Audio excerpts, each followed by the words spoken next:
truly wasn't attracted to the wine industry. It kind of beckoned me, and I ended up in it.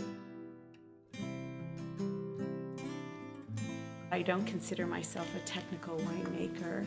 I consider myself really driven by the taste of the wines and assembling the wines.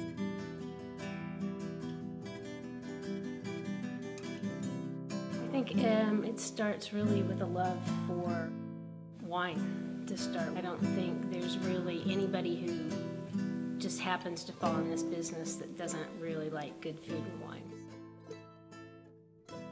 I am not a classically trained winemaker. For some reason, when there's 13 of us left in the tower in Century City, and everyone going around the table saying, "What are you going to do?" out of my mouth came, "I'm going to go work harvest in Santa Barbara." I don't know where it came from.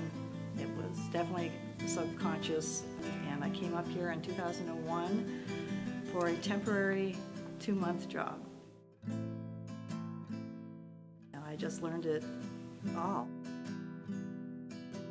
I didn't ever go back, and after a couple of years my husband said, "Do you think you're going to come back and get a real job?" And I said, "I don't think so."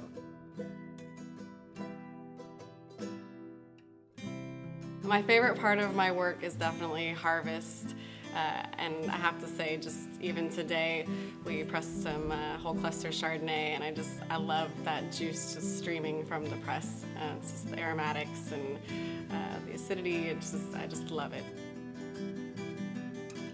I like the actual getting dirty and working with the barrels and almost touching every barrel all the time, finding out what stage they're in, so constantly going through and tasting everything, because they change so often. They're living organic things in those barrels.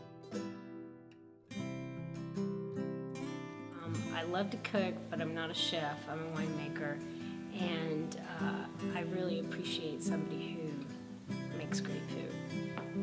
So I think that's my favorite part, especially when you have a great chef who can really make your wine sing with their food.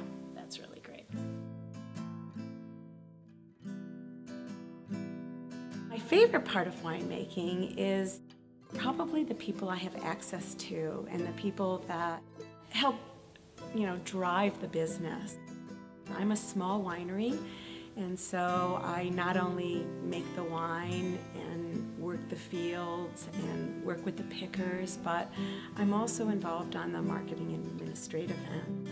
So I love the diversity of my job, and I love the challenge of working with people who continue to teach me along the way.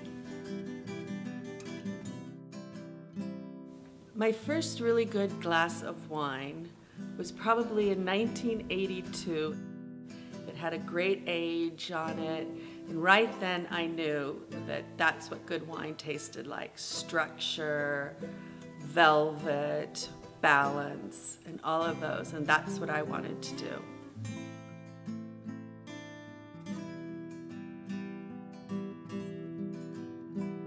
I was always pretty happy as a big bottle, bottom of the shelf kind of wine girl until I met my husband, who has an amazing palate.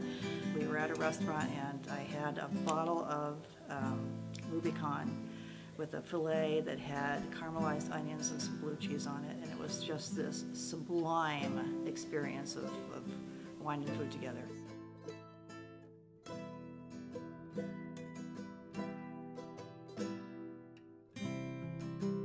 Viognier is typically something that doesn't go with food that well, but mine does. It's very, very atypical style of California Viognier. That's sort of what we've been known for. It's a higher acidity, a lot more structure, so it goes great with spicy foods. Anything ethnic, Mexican, Thai, Japanese.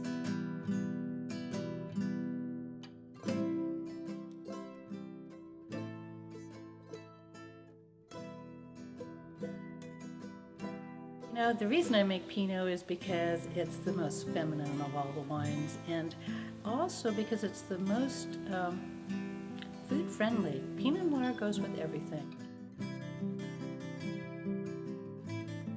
Santa Maria style barbecue goes great with Pinot Noirs. The only thing I've ever found that does not go with Pinot, this is a much easier category to deal with, is chocolate. For some reason, if you have chocolate and you drink Pinot Noir, your mouth goes through this chemical reaction where everything will taste bitter for about 20 minutes. One of my favorite pairings is the steel Chardonnay with some cave-aged Gouda. If I was to pair my Syrah with something, I would pair it with Kung Pao chicken. I love Kung Pao chicken, and I think they are just really good together, and the spice really complements my Syrah.